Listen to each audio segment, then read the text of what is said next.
여러분 안녕하세요. 오늘 밤 우리는 인간이라는 거대하고도 복잡한 미로 속으로 아주 깊숙이 걸어 들어가 보려 합니다. 창밖에는 차가운 밤 공기가 감돌고 방 안에는 오직 낮은 스탠드 불빛과 시계의 초침 소리만이 고요를 채우고 있네요. 100년이 넘는 세월을 견뎌온 이 낡은 육신처럼 여러분의 마음도 누군가에게 받은 상처로 인해 이미 닳고 해져 있을지도 모르겠습니다. 대인관계라는 이 소리 없는 전쟁터에서 우리는 매일 기대를 품고 또 그만큼의 실망을 수확하며 살아갑니다.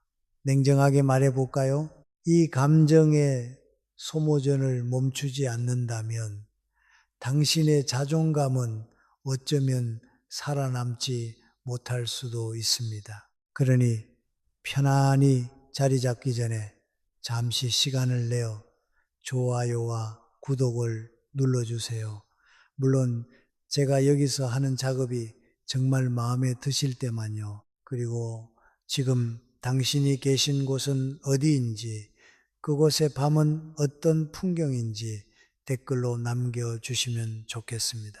자, 이제 불을 끄고 잔잔한 백색 소음을 위해 선풍기를 켜셔도 좋습니다. 오늘 밤의 여정을 함께 시작해 볼까요?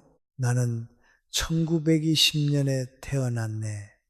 올해로 105살, 한 세기를 훌쩍 넘겨 살아보니 인간이라는 존재가 얼마나 복잡하고도 이기적인지 뼈저리게 알게 되었지. 사실 105살쯤 되면 저승사자도 내 주소를 잊어버린 게 아닌가 싶어 가끔은 내가 먼저 마중을 나가야 하나 고민이 될 정도라네. 나는 전쟁의 포화 속을 걸어보았고 배를 줄이며 죽음의 문턱을 넘나들기도 했으며 강에서 가르쳤던 수많은 제자의 성공과 쓰라린 배신을 모두 지켜보았네. 1920년생이라니 내가 태어난 해에 미국에서 세계 최초의 상업 라디오 방송이 시작되었다는 사실을 아는가? 그 시절부터 지금까지 살아남았으니 나 자체가 움직이는 근현대사 박물관인 셈이지. 젊은 시절에 나는 사람을 믿는 것이 최고의 미덕이라 믿었네. 내가 진심을 다해 상대의 손을 잡으면 그도 언젠가는 내 진심의 온기를 알아줄 것이라 굳게 믿었지. 하지만 인생은 결코 동화가 아니더군. 해가 저물고 집에 돌아와 불 꺼진 서재에 홀로 앉아 있으면 그날 하루 수십 명과 웃으며 나눈 말들이 차가운 허공 속으로 흩어지는 것을 느끼곤 했네. 휴대전화도 없던 시절 나는 낡은 가죽 주소록을 보물처럼 들고 다녔지. 거기엔 빽빽하게 수많은 이름이 적혀 있었지만 막상 가슴이 무너져 내리던 어느 밤 속마음을 털어놓을 수 있는 사람은 단 한 명도 떠오르지 않았네. 그때 처음 깨달았지. 인간은 함께 어울리기 위해 모이는 것이 아니라 혼자 남겨질 두려움 때문에 서로의 곁을 기웃거린다는 것을 말이야. 사람은 누구나 자신의 이익을 가장 먼저 생각하네. 이것은 비난받을 일이 아니라 그저 중력처럼 거스를 수 없는 사실일 뿐이지. 내가 교수로 재직하던 시절 아주 총명하지만 집안 형편이 어려워 등록금을 마련하지 못하던 제자가 한 명 있었네. 나는 내 사비를 털어 그의 학비를 대주었고 그는 내 앞에서 눈물을 흘리며 평생 이 은혜를 잊지 않겠다고 약속했지. 몇 년 뒤 그는 번듯한 대기업의 임원이 되었네. 어느 학회장에서 우연히 그와 마주쳤을 때 그는 마치 나를 본 적도 없는 사람처럼 무심하게 내 곁을 지나쳐 가더군. 처음엔 가슴 한구석이 서운함으로 아려왔지만 곧 이해하게 되었네. 그에게 나는 더 이상 이익을 줄 수 있는 존재가 아니었던 것이지. 이것이 인간의 본성이라네. 한국 사회에서도 이런 일은 비일비재하지 않는가.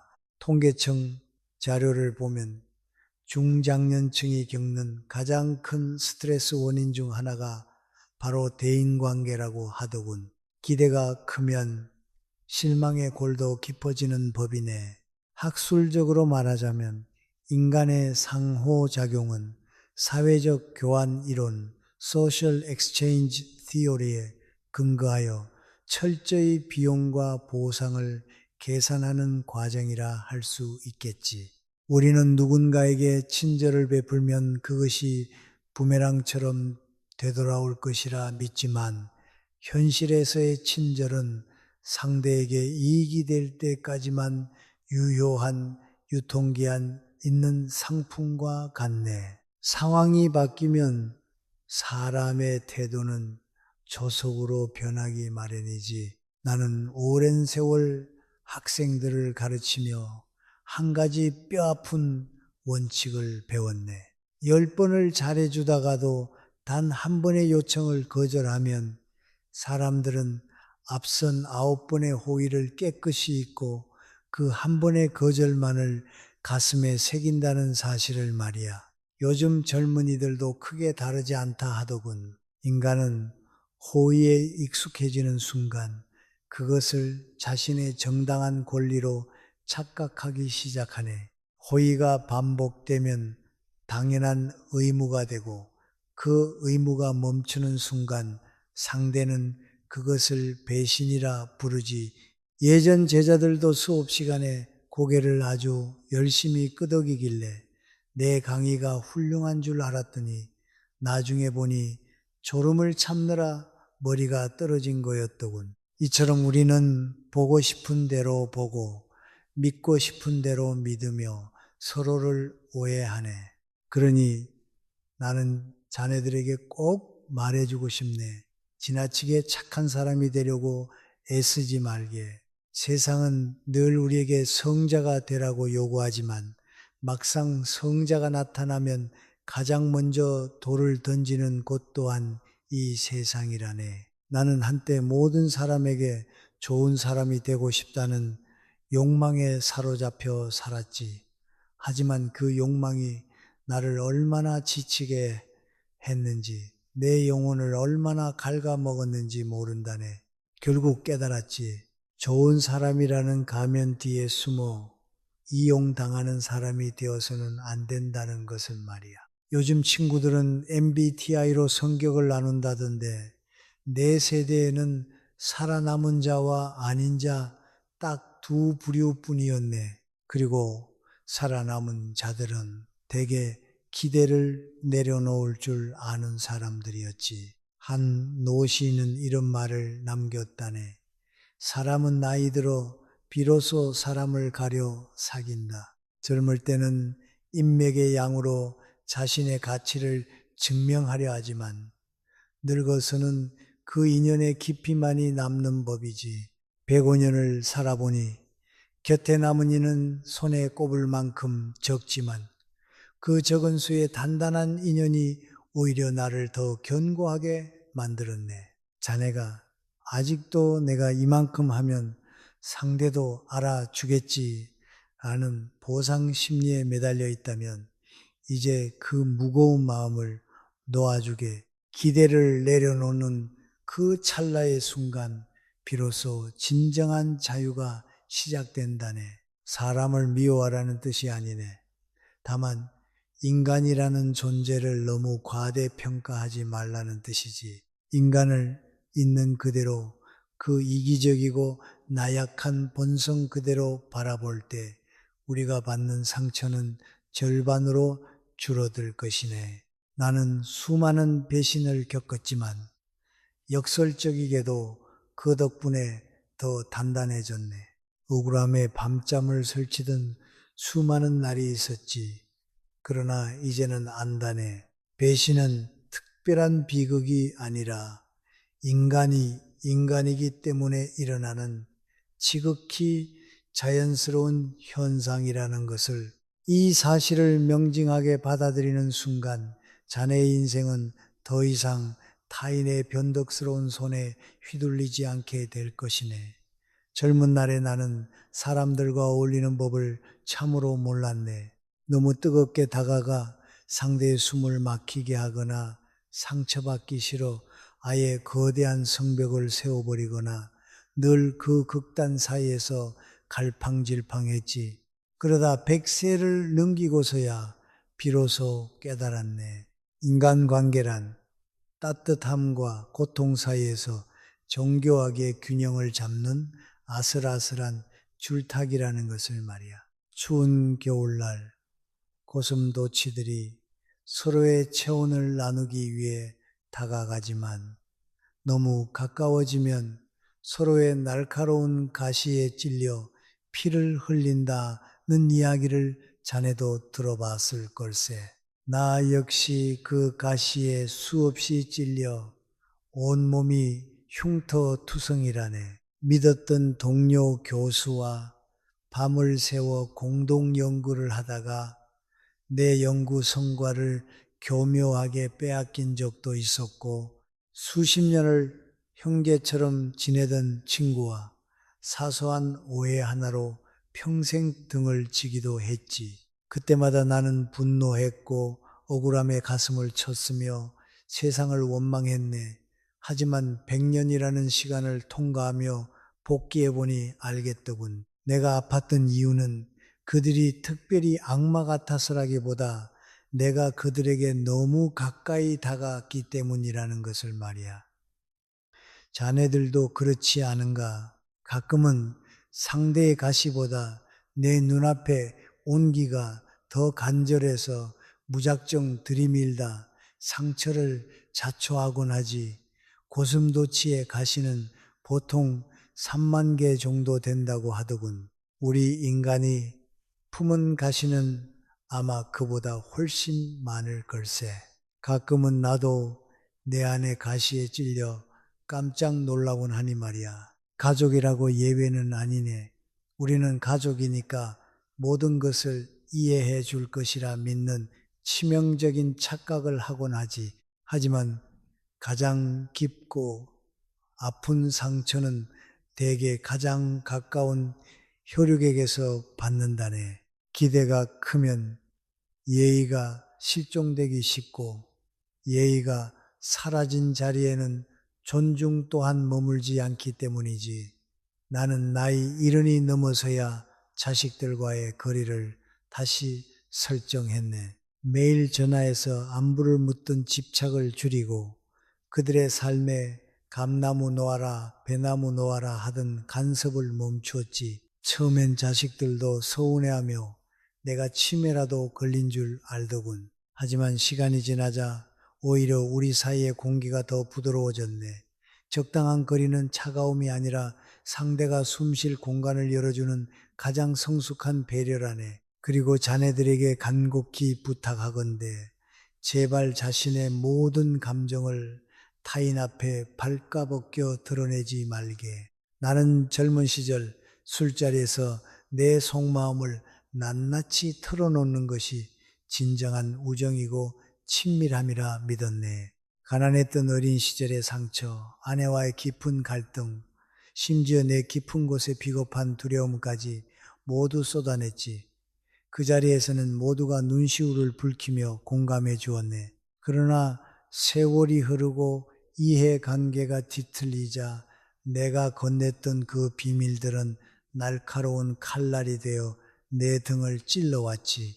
말은 한 번 입 밖으로 나가는 순간 주워 담을 수 없는 화살과 같네. 지혜로운 사람은 할 말이 없어서 침묵하는 것이 아니네. 말해봤자 득보다 독이 많다는 것을 처절한 경험으로 알기에 입을 닫는 것이지. 특히 요즘처럼 SNS와 단체 대화방이 범람하는 시대에는 더더욱 조심해야 하네. 술김에 보낸 문자 하나, 홧김에 적은 댓글 한 줄이 평생의 꼬리표가 되어 자네를 괴롭히지 않는가. 내가 젊었을 땐 주소록을 잃어버리면 인맥이 끊겼지만 요즘은 스크린샷 하나면 인격이 파탄나더군. 침묵은 비겁함이 아니라 스스로를 지키는 가장 고결한 품격이네. 사회생활을 하다 보면 도저히 마음에 들지 않는 인간들을 피할 수 없을 때가 있지. 무례하고 천박하며 오로지 자기 이익만을 위해 혀를 휘두르는 이들 말일세. 그럴 때 얼굴에 싫은 기색을 역력히 드러내는 것은 하수의 행동이라네. 나도 한때는 솔직함이 미덕이라 믿고 싫은 사람은 쳐다보지도 않았지. 결과는 어땠냐고. 공연히 적들만 늘리고 내 평판만 깎아 먹었네. 그래서 나는 전략을 바꾸었지. 속으로는 천리 길거리를 두되 겉으로는 누구보다 깍듯하게 예의를 갖추었네. 안녕하세요. 덕분입니다. 수고 많으셨습니다. 이런 말들은 내 진심의 10%도 담겨 있지 않아도 괜찮네. 사회라는 시장에서 예의는 일종의 통용화폐와 같네. 상점 주인과 거래할 때 내 통장 잔고나 가정사를 구구절절 설명할 필요가 없듯이 굳이 내 속마음이라는 귀한 자산을 그들에게 지불할 필요는 없네. 예의는 가식이 아니라 자네의 연약한 살결을 보호하는 단단한 갑옷이라네. 갑옷을 입는다고 해서 자네가 거짓된 사람이 되는 것은 아니지 않은가? 오히려 그 갑옷 덕분에 자네의 본 모습이 안전하게 보존될 수 있는 것이네. 학술적으로 말하자면 이것은 어빙 고프먼이 제시한 인상관리 임프레션 매니지먼트의 기술이라고도 할 수 있겠지. 우리는 사회적 무대 위에서 각자의 역할을 연기하며 자신을 보호할 권리가 있네. 또 하나, 절대로 남을 고치려 들지 말게. 나는 평생을 교육자로 살았지만 사적인 관계에서까지 누군가를 가르치려 든 것은 내 인생의 아주 큰 실수였네. 그렇게 살면 안 된다. 성격을 좀 고쳐라. 같은 말들은 상대를 변화시키기는커녕 마음의 문을 쾅 닫게 만들 뿐이지 사람은 결코 고쳐 쓰는 물건이 아니네. 성격은 나무의 결처럼 이미 깊게 새겨져 있어서 억지로 깎으려 들면 부러질 뿐이라네. 100년을 살아보니 인간관계는 광물 채집과도 같더군. 어떤 돌은 매끄럽고 어떤 돌은 날카롭지. 길가에 굴러다니는 돌멩이에게 왜 둥글지 않느냐고 화를 낼 필요가 있겠는가. 그냥 저 돌은 저런 성질을 지녔구나 하고 인정하면 그만이네. 그러면 신기하게도 분노가 줄어들고 상처도 덜 남지. 결국 핵심은 이것이네. 따뜻함은 나누되 가시에 찔리지 않을 만큼의 거리를 유지하는 것. 감정은 차분히 다스리되 품격은 끝까지 잃지 않는 것. 관계를 단칼에 끊어내는 용기보다 더 위대한 능력은 웃는 얼굴로 우아하게 거리를 두는 기술이라네. 나는 그것을 90이 넘어서야 겨우 터득했지. 하지만 자네는 아직 늦지 않았네. 지금부터라도 그 갑옷을 입고 자네만의 소중한 정원을 지키게나 가끔은 나도 내 보청기를 일부러 꺼두곤 하네. 세상의 소음을 다 들을 필요는 없으니까 말이야. 자, 이제 관계 고통에서 잠시 벗어나 좀 더 현실적이고 차가운 이야기를 해보려 하네. 바로 돈에 관한 이야기지. 자, 이제 좀 더 현실적이고 살벌한 이야기를 해볼까 하네. 나이가 들어 가장 많이 후회하는 것이 무엇인지 아는가? 사람을 너무 믿은 것, 그리고 돈을 너무 가볍게 여긴 것이네. 나는 전쟁 직후 아무것도 남지 않은 폐허 위에서 처음 교단에 섰지. 당시 월급은 쌀 몇 가마니 값도 되지 않았고 대가족을 먹여 살리기 위해 밤에는 눈이 침침해질 때까지 번역일을 해야 했네. 그 시절 나는 돈을 이야기하는 것을 부끄러운 일로 여겼다네. 선비는 그리고 학자는 마땅히 청빈해야 한다고 믿었지. 하지만 105년의 세월은 나에게 아주 다른 그리고 아주 냉혹한 진실을 가르쳐 주었네. 돈이 없으면 품격은커녕 인간다운 기본권조차 지키기 어렵다는 사실을 말이야. 우리나라는 OECD 국가 중 노인 빈곤율이 독보적으로 가장 높은 나라라는 통계가 매년 발표되곤 하지. 40% 안팎의 노인이 상대적 빈곤 상태에 놓여 있다는 사실은 참으로 부끄럽지만 부정할 수 없는 현실이네. 내가 아는 동료 교수 중에도 정년 퇴임 후 연금이 충분치 않아 60이 넘은 나이에 경비원 일을 하던 이가 있었네. 그는 나를 만날 때마다 늘 이렇게 말했지. 이 복에 젊을 때는 체면을 지키느라 돈을 멀리했지만 늙어서는 내 통장을 지켰어야 했어. 그 말이 내 가슴속에 뼈아픈 송곳처럼 박히더군. 요즘 물가가 얼마나 비싼지 내 지갑은 마치 양파와 같네. 열 때마다 눈물이 앞을 가리니 말이야. 특히 친구와의 돈 거래에 대해서는 내가 아주 단호하게 말하겠네. 절대 죽어도 하지 말게. 나는 50살 무렵 가장 친하다고 믿었던 벗에게 꽤 큰 돈을 빌려준 적이 있네. 그는 사업이 망해가고 있다며 내 앞에서 눈물을 뚝뚝 흘렸지. 나는 그것이 의리라고 생각했고 내 노후 자금의 일부를 떼어 그를 도와주었네. 하지만 돈을 갚기로 한 기한이 다가오자 그의 태도는 180도 달라졌지. 내 전화를 피하고 약속을 어기고 나중에는 오히려 나를 돈밖에 모르는 매정한 사람으로 몰아세우더군. 그때 뼈저리게 깨달았네. 돈을 빌려주는 순간 그 관계의 저울은 이미 무너진 것이라고.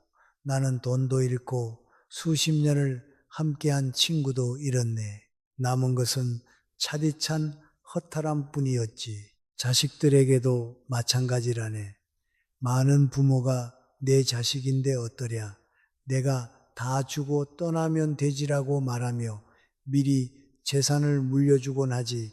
하지만 미리 다 주는 순간 부모의 권위와 자리는 삽시간에 달라진다네. 나는 제자들 가운데 부모의 재산을 일찍 물려받고도 정작 부모가 병들자 서로 모시지 않겠다고 싸우는 사례를 수없이 보았네. 물론 모든 자식이 불효자라는 말은 아니네. 다만 인간은 익숙해지면 감사함보다 당연함을 먼저 배우는 나약한 존재라는 사실을 잊지 말라는 뜻이지. 노후 자금을 스스로 지키는 것은 이기심이 아니라 끝까지 내 삶을 책임지겠다는 고귀한 결단이자 책임감이라네. 경제학에는 모딜리아니가 제안한 생애 주기 가설 라이프 사이클 하이포티시스라는 이론이 있지.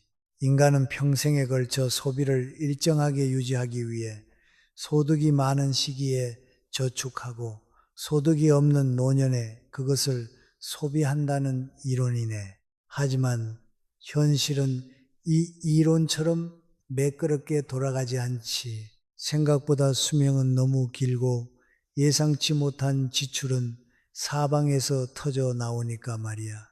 사실 105살까지 살다 보니 장기 투자라는 말이 가끔은 농담처럼 들리네. 오늘 아침에 산 바나나가 노랗게 익을 때까지 내가 살아있을지 장담할 수 없는 나이니 말이야.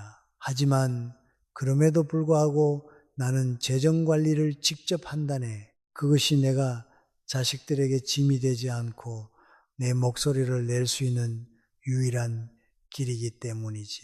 참고로 자네들은 최초의 신용카드가 언제 생겼는지 아는가? 1950년 다이너스 클럽이 시작이었지. 내가 30살이 되었을 때야 비로소 현금 없이 결제하는 시대가 열린 셈이네. 그 전까지는 모두가 주머니에 든 동전의 무게만큼만 삶을 지탱할 수 있었지. 지금은 숫자가 화면 속에서 움직이는 세상이지만 그 숫자가 지닌 무게는 여전히 예전 금화만큼이나 무겁다네. 돈이 행복의 전부는 아니지만 돈이 없으면 불행을 막아낼 방패가 사라지는 것과 같네. 병원비 앞에서 자존심은 무참히 무너지고 작은 선택 하나에도 남의 눈치를 보며 굽신거려야 하지. 그리고 한 가지 더. 건강을 잃으면 자네가 쌓아온 모든 경제적 계산은 순식간에 무너진다네. 나는 90살이 넘었을 때 꽤 큰 수술을 받은 적이 있지. 그때 병상에 누워 천장을 바라보며 깨달았네. 아무리 명예가 높고 따르는 제자가 구름처럼 많고 통장의 숫자가 넉넉해도 몸이 아프면 온 세상이 잿빛으로 변한다는 것을 말이야. 한 노작가는 건강은 모든 자유의 바탕이다라고 말했지. 나는 그 말을 90이 넘어서야 온몸으로 이해했네. 젊은 시절 우리는 술자리에서 의리를 확인한답시고 간을 혹사시키고 무리한 업무 일정을 견디며 체력을 소모하는 것을 훈장처럼 여기지. 하지만 노년의 품격은 절제에서 나온다네. 누군가는 나를 보고 참 인색하다고 말할지도 모르겠네. 하지만 105년을 살아보니 소금도 아껴야 더 오래가니 맞고 내 통장도 아껴야 끝까지 내 품위를 지킬 수 있더군. 남의 기대를 맞추느라 잠을 포기하지 말게. 남의 눈치를 보느라 자네의 소중한 비상금을 털지 말게. 자네의 심장과 통장이 동시에 바닥나면 그 누구도 자네의 인생을 대신 책임져 주지 않는다네. 돈을 사랑하라는 탐욕의 권유가 아니네. 다만 돈을 가볍게 여기는 오만을 버리라는 뜻이지. 자식보다 친구보다 때로는 돈이 더 오래 자네 곁을 지키는 든든한 지팡이가 되어줄 걸세. 씁쓸하지만 이것이 내가 100년을 넘게 살며 목격한 이 세상의 정직한 풍경이라네. 노후의 평안은 젊은 날의 무모함이 아니라 철저한 절제에서 비롯된다네. 자네가 지금 50대라면 아직 늦지 않았네. 남은 세월은 자네가 생각하는 것보다 훨씬 더 길 수 있으니까 말이야. 남을 위해 베푸는 미덕도 좋지만 먼저 자신을 지킬 견고한 성벽을 쌓게나. 그래야 늙어서도 누군가의 손을 빌리지 않고 당당히 고개를 들고 살 수 있지 않겠는가. 이제 이 무거운 돈 이야기를 접어두고 우리 삶을 지탱하는 또 다른 축인 사랑에 대해 이야기해 보세. 자, 이제 우리 인생에서 가장 뜨겁고도 아픈 주제인 사랑에 대해 이야기해 보세. 돈이 삶을 지탱하는 단단한 지면이라면 사랑은 그 위에 세워진 지붕과도 같지. 나는 29에 결혼했네. 전쟁의 상처가 채 아물기도 전 세상이 온통 잿빛이었던 시절이었지. 그때의 사랑은 정말이지 화라산처럼 뜨거웠다네. 하루라도 그녀를 보지 못하면 심장이 타들어가는 것 같았고 거친 손을 잠시 잡는 것만으로도 온 세상을 다 가진 듯한 착각에 빠지곤 했지. 젊은 날에 우리는 사랑만 있다면 가난도 고통도 심지어 죽음조차도 가볍게 뛰어넘을 수 있을 거라 믿었네. 하지만 세월은 참으로 잔인하게도 사랑의 얼굴을 조금씩 그리고 확실하게 바꾸어 놓더군. 아이들이 태어나고 치열한 생활이 시작되면서 낭만은 조금씩 현실이라는 파도에 씻겨 내려갔네. 기저귀 값과 월세 걱정이 끼어들자 사랑은 점점 다른 모양으로 변해갔지. 뜨거웠던 열정은 줄어들고 대신 무거운 책임과 의무가 그 자리를 차지했네. 그때 나는 가끔 서재에 홀로 앉아 속으로 묻곤 했지. 왜 예전 같지 않을까? 우리가 사랑하긴 했던 걸까? 하지만 105년을 살아보니 알겠더군. 그것은 사랑의 실패가 아니라 지극히 자연스럽고도 성숙한 변화였다는 걸 말이야. 사실 요즘 젊은 친구들이 가슴이 두근거린다고 하면 나는 그거 부정맥일지도 모르니 병원부터 가보게라고 농담을 던지곤 하네. 내 나이가 되면 심장이 두근거리는 건 설렘이 아니라 건강 적신호일 때가 더 많거든. 나는 아내와 60년을 함께 살았네.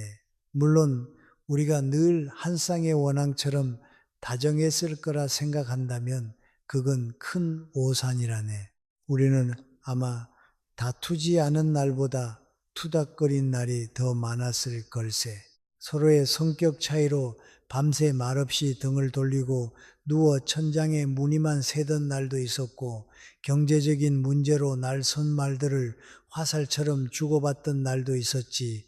특히 내가 반찬 투정을 좀 했을 때는 아내가 냄비를 내려놓는 소리만으로도 집안의 기압이 낮아지는 것을 느끼곤 했네. 그럴 때면 나는 깨달았지. 이 집의 실세는 교수가 아니라 국자를 든 아내라는 사실을 말이야.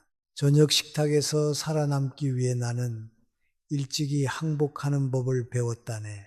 세월이 흐르며 나는 아주 소중한 진실 하나를 깨달았네. 완벽한 이해를 기대하는 순간 관계는 지옥으로 변한다는 것이지 우리는 결코 타인을 완전히 알 수 없네. 나조차도 내 마음이 아침 다르고 저녁 다른데 어찌 평생을 다르게 살아온 타인의 속을 다 알겠는가? 요즘 한국의 이혼율이 예전보다 훨씬 높아졌다는 통계를 보며 나는 그리 놀라지 않네. 어쩌면 서로에 대한 기대치가 너무 높기 때문일지도 모르지. 로버트 스턴버그가 제안한 사랑의 삼각형 이론 트리앙구랄 Theory of Love에 따르면 사랑은 친밀감, 열정, 결단이라는 세 가지 요소로 구성된다고 하네. 젊을 때는 열정이 삼각형을 지배하지만 시간이 흐를수록 그 자리를 채우는 건 그래도 함께 가겠다는 의지적 결단인 셈이지. 자네들도 결혼을 앞두고 있거나 이미 누군가와 살고 있다면 명심하게나 사랑은 나를 완성해 줄 신데렐라나 왕자를 찾는 일이 아니라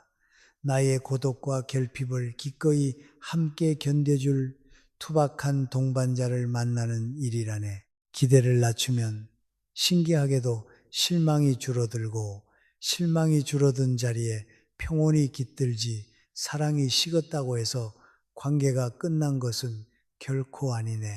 다만 형태가 달라졌을 뿐이지 사실 결혼이라는 게 그렇네. 탈출구가 없는 장기 계약과 같달까. 물론 요즘은 해지 수수료가 꽤 비싸긴 하지만 말이야. 나는 여든의 아내를 먼저 떠나보냈네. 평생을 곁에 있던 사람이 사라진 뒤 집으로 돌아왔을 때 그 거대한 정막은 어떤 언어로도 표현하기 힘들었지. 그때 비로소 알았네. 사랑은 반짝이는 보석이 아니라 함께 견뎌온 고단한 시간 그 자체였다는 것을 말이야. 그 60년의 시간은 공기 중으로 사라진 게 아니라 내 뼈와 살 속에 고스란히 스며들어 있었네. 나는 비록 육체적으로는 혼자가 되었지만 그녀와 함께 쌓아 올린 기억의 성벽 덕분에 완전히 무너지지는 않았지. 혹시 자네가 지금 배우자와 심한 갈등 중이거나 혹은 혼자란 이유로 스스로를 삶의 실패자라 여기고 있다면 내 말을 꼭 들어보게. 결혼은 천국도 아니고 지옥도 아니네. 그저 우리가 선택할 수 있는 여러 삶의 형태 중 하나일 뿐이지. 누군가와 함께 살든 홀로 살든 가장 중요한 것은 그 관계 속에서 나 자신을 잃지 않는 것이라네. 상대에게서 나를 구원해 줄 완전한 사랑을 기대하지 말게. 그 과도한 기대가 오히려 상대의 숨통을 조이고 관계를 갉아먹는다네. 사실 나도 젊을 땐 아내가 내 모든 고민을 해결해 주길 바랐지만 나중에 보니 아내도 자기 고민 때문에 머리가 복잡하더군. 결국 서로가 서로의 짐을 조금씩 나누어 들어주는 것, 그것이 사랑의 현실적인 모습이지. 자네는 결혼 반지의 역사가 어디서 시작되었는지 아는가? 고대 이집트인들은 왼손 넷째 손가락의 심장으로 바로 연결되는 베나 아모리스, 즉 사랑의 혈관이 흐른다고 믿었네. 그래서 그곳에 고리를 끼워 영원한 사랑을 약속했지. 참 낭만적인 이야기지만 105년을 살아보니 심장으로 가는 혈관은 넷째 손가락이 아니라 위장이나 지갑으로 더 강하게 연결되어 있는 게 아닌가 싶기도 하네. 사랑도 배가 고프거나 주머니가 비면 금세 시들해지곤 하니 말이야. 한 철학자는 사랑은 소유가 아니라 이해하려는 끊임없는 노력이다 라고 말했네. 나는 이 말을 100년을 살며 깊이 신봉하게 되었지. 이해는 결코 완전할 필요가 없네. 다만, 저 사람은 나와 저렇게 다르구나 하고 인정하는 것, 그 넓은 품을 가지는 것만으로도 충분하다네. 젊음은 격정 속에서 갈대처럼 흔들리지만 노년의 마음은 잔잔한 호수와 같아야 하네. 바람이 불어도 크게 출렁이지 않고 그저 물결을 받아들이는 법을 배워야 하지. 나는 지금 혼자 살지만 결코 외롭지 않네. 고요한 서재에서 차 한 잔을 마시며 아내와의 추억을 반추할 때 나는 오히려 젊은 날보다 더 깊은 평온을 느낀다네. 사랑의 환상이 거친 자리에 남은 것은 실망이 아니라 진정한 의미의 자유였네. 누군가에게 잘 보이기 위해 연기할 필요도 없고 상대를 내 입맛에 맞게 바꾸려 애쓸 필요도 없는 자유 말이야. 사랑이 끝났다고 생각하는 그 서늘한 순간에도 우리의 삶은 도도하게 계속된다네. 그리고 그 환멸 이후의 시간이 어쩌면 더 성숙하고 더 투명하며 더 진실한 인생의 본편일지도 모르지. 자, 이제 이 깊은 사랑의 터널을 지나 마지막으로 우리 인생의 종착역이자 가장 큰 선물인 고독과 노년에 대해 이야기해 보려 하네. 자, 이제 이 기나긴 여정의 마지막 정거장인 고독과 노년에 대해 이야기해 보세. 나는 105회를 살며 수많은 사람을 만나고 떠나보낸 끝에 결국 하나의 서늘한 진실에 도달했네. 인간은 결국 철저히 혼자라는 것. 그러나 자네들 오해하지 말게. 그 혼자라는 상태가 결코 비참함이나 결핍을 뜻하지는 않네. 오히려 그것은 인생이 우리에게 주는 마지막 선물일지도 모르지. 젊은 시절에 나는 혼자 있는 시간을 도저히 견디지 못했네. 주말에 약속이 없으면 세상에서 버림받은 기분이 들어 불안했고 집안에 정막이 흐르면 뭐라도 들으려고 라디오를 크게 켜두곤 했지. 그때는 침묵이 왜 그리 두려웠는지 모르겠네. 아마 침묵 속으로 들어가면 내면의 텅 빈 구멍이 너무나 또렷하게 보였기 때문일 걸세. 하지만 나이가 들수록 나는 깨달았네. 고독은 형벌이 아니라 스스로를 돌볼 줄 아는 고도의 능력이라는 것을 말이야. 위대한 예술가나 사상가들이 왜 굳이 고독의 심연 속으로 걸어 들어가 불멸의 작품을 남겼겠는가? 그들에게 혼자 있는 시간은 고통이 아니라 비로소 세상의 소음을 끄고 진정한 자아와 대화하는 사색의 시간이었기 때문이지. 나 역시 정년 퇴임 후 가장 충만했던 순간은 북적이는 연회장이 아니라 내 낡은 서재에서 혼자 보낸 시간들이었네. 요즘은 손바닥 안에 스마트폰 하나로 전 세계와 24시간 연결될 수 있는 시대라 하더군. 포모라고 하던가 나만 소외될까봐 두려워하는 그 마음 말이야. 그런데 신기하게도 연결이 늘어날수록 사람들은 더 외로워 보이지 않는가? 타인의 화려한 일상과 나의 초라한 뒤편을 끊임없이 견주며 마음이 피폐해지는 것이지. 나는 단언하네. 타인과의 비교를 멈추는 그 찰나의 인생의 절반은 비로소 편안해진다네.